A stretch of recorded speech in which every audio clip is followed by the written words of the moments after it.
राज नाम का एक युवक अपने जीवन में सफलता के शिखर पर पहुंचना चाहता था, लेकिन उसके मन में नकारात्मक विचारों की बाढ़ आ गई थी। दिन रात उसे असफलता, डर और चिंता के विचार घेरे रहते थे। वह हर किसी से जलता था, अपनी किस्मत को कोसता था और सोचता था कि दूसरों के पास जो है वही क्यों नहीं उसके पास है। राज का मन हर समय उलझनों में घिरा रहता था और इन विचारों से उसकी जिंदगी और रिश्ते बिगड़ने लगे थे। एक दिन राज ने अपने दादाजी से कहा, दादाजी, मुझे समझ नहीं आता कि मेरे मन में ये गलत विचार क्यों आते हैं। मैं बहुत कोशिश करता हूं, लेकिन फिर भी ये विचार मेरा पीछा नहीं छोड़ते। दादाजी ने मुस्कुराते हुए कहा, बेटा, ये जरूरी नहीं कि हम अपने मन के हर विचार को सच माने। कुछ विचार हमारे मन को भ्रमित करते हैं। राज ने दादाजी की बातों को गंभीरता से लिया और समाधान खोजने का निश्चय किया। वह हर दिन मंदिर में जाता और ध्यान लगाने की कोशिश करता, लेकिन उसके मन में गलत विचार और अधिक जोर पकड़ने लगे। उसे लगने लगा कि वह इस समस्या का हल नहीं ढूंढ पाएगा। एक दिन राज को एक संत मिले जो गांव के बाहर एक छोटे से आश्रम में रहते थे। राज उनके पास गया और अपनी समस्या बताई। संत ने बड़े धैर्य से उसकी बातें सुनी और कहा, मन के विचार ऐसे बादलों की तरह होते हैं जो आते हैं और चले जाते हैं। तुम जितना उन्हें पकड़ने की कोशिश करोगे, वे उतना ही मजबूत होंगे। राज ने पूछा, तो फिर मैं क्या करूं? संत ने कहा, पहला कदम यह है कि तुम अपने विचारों का निरीक्षण करो, लेकिन उन्हें अपना न मानो। वे तुम्हारे नहीं हैं। राज को संत की बात थोड़ी अजीब लगी, लेकिन उसने उन्हें गंभीरता से लिया। अब जब भी उसके मन में कोई गलत विचार आता, वह उसे बिना किसी प्रतिक्रिया के देखता। धीरे धीरे उसने महसूस किया कि जैसे जैसे वह विचारों को पकड़ने की कोशिश छोड़ रहा था, वैसे वैसे वे विचार कमजोर होते जा रहे थे। एक दिन राज अपने मित्र अमित से मिला, जिसने उसे देखा कि वह पहले से ज्यादा शांत और खुश लग रहा है। अमित ने पूछा, राज, तुम्हारे अंदर इतनी शांति कैसे आ गई? राज ने कहा, मैंने सीखा कि मन के विचारों को पकड़ने से वे और बढ़ते हैं। अब मैं उन्हें बस देखता हूं, पर उन्हें अपना नहीं मानता। समय बीतने के साथ राज ने ध्यान, योग और जागरूकता के अभ्यास से अपने मन के गलत विचारों पर नियंत्रण पा लिया। अब वह जीवन की हर स्थिति को सकारात्मक दृष्टिकोण से देखता था। जब भी कोई नकारात्मक विचार आता, वह उसे सिर्फ एक गुजरते हुए बादल की तरह देखता और आगे बढ़ जाता। दादाजी ने एक दिन राज से कहा, तुमने सही मायनों में अपने मन को समझ लिया है। अब तुम जान गए हो कि विचार सिर्फ आते जाते रहते हैं, पर असली शांति मन के अंदर ही है।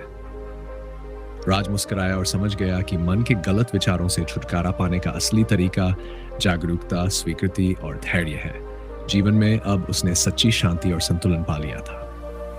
राज ने जीवन में शांति पाली थी, लेकिन जीवन हमेशा बदलता रहता है और नई चुनौतियां उसके सामने आ गईं। एक दिन उसे अपने काम में बड़ा नुकसान हुआ। उसके साथ काम करने वाले लोग उसे छोड़कर चले गए और उसे लगा कि सारी मेहनत व्यर्थ चली गई। हालांकि पहले की तरह उसके मन में फिर से नकारात्मक विचार आने लगे, लेकिन इस बार राज ने इन विचारों को अलग नजरिए से देखा। राज ने खुद से कहा, चुनौतियां जीवन का हिस्सा हैं। मैंने पहले भी अपने विचारों को संभाला है और अब भी कर सकता हूं। इस बार राज ने हालात को संभालने के लिए धैर्य और विवेक का सहारा लिया। उसने अपनी गलतियों से सीखा और धीरे धीरे अपने काम को फिर से खड़ा करने लगा। इस दौरान उसकी मानसिक शांति ने उसे बार बार गिरने से बचाया। राज ने महसूस किया कि वह अकेला नहीं है जो मन के गलत विचारों से लड़ रहा था। उसके जैसे और भी कई लोग थे, नकारात्मक विचारों में उलझे रहते थे। उसने अपने अनुभवों को दूसरों के साथ साझा करने का फैसला किया। राज ने एक छोटी सी कार्यशाला शुरू की, जहां वह लोगों को ध्यान, आत्म जागरूकता और सकारात्मक सोच के बारे में सिखाने लगा। लोग उसकी बातों से प्रेरित होते और उनकी भी जिंदगी में बदलाव आने लगा।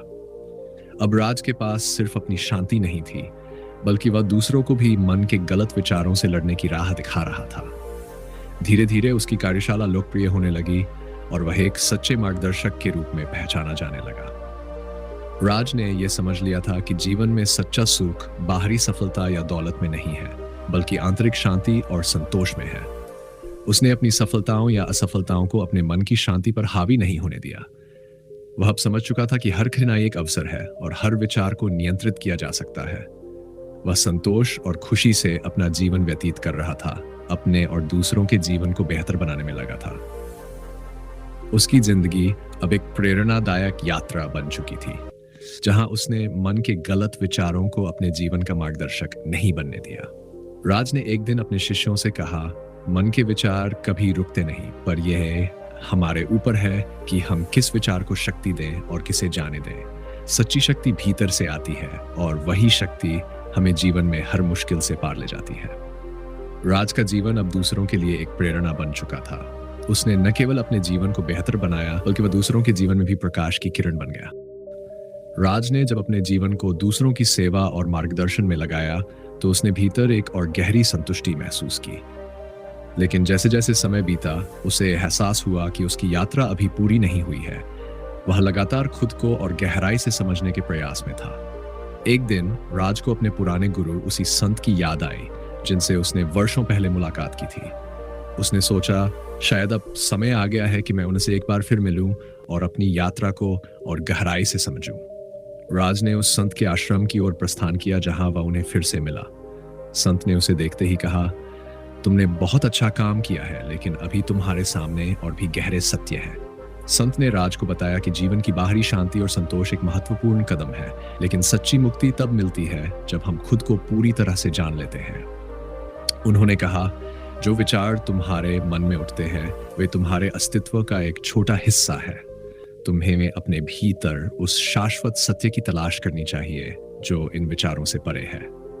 राज ने अब अपनी यात्रा को एक नई दिशा में मोड़ने का निश्चय किया। वह और गहरे ध्यान और साधना में लग गया। धीरे धीरे उसने जीवन की गहरी सच्चाइयों को महसूस करना शुरू किया। उसे यह एहसास हुआ कि मन के विचार और भावनाएं अस्थायी है और उनके परे एक शांति और स्थायित्व है। राज की साधना ने उसे जीवन और मृत्यु, सुख और दुख और जीवन के हर पहलू को एक नई दृष्टि से देखने की शक्ति दी। उसने महसूस किया कि सच्ची स्वतंत्रता तब मिलती है जब हम अपने विचारों और भावनाओं से ऊपर उठ जाते हैं और जीवन को उसकी पूरी वास्तविकता में स्वीकार करते हैं। अब राज पूरी तरह से संतुष्ट और मुक्त महसूस कर रहा था। वह जान गया था कि हर विचार और भावना को पार करके ही हम जीवन की सच्ची मुक्ति पा सकते हैं। उसका जीवन अब केवल दूसरों के लिए प्रेरणा था, बल्कि उसके लिए भी एक गहरा अनुभव बन चुका था।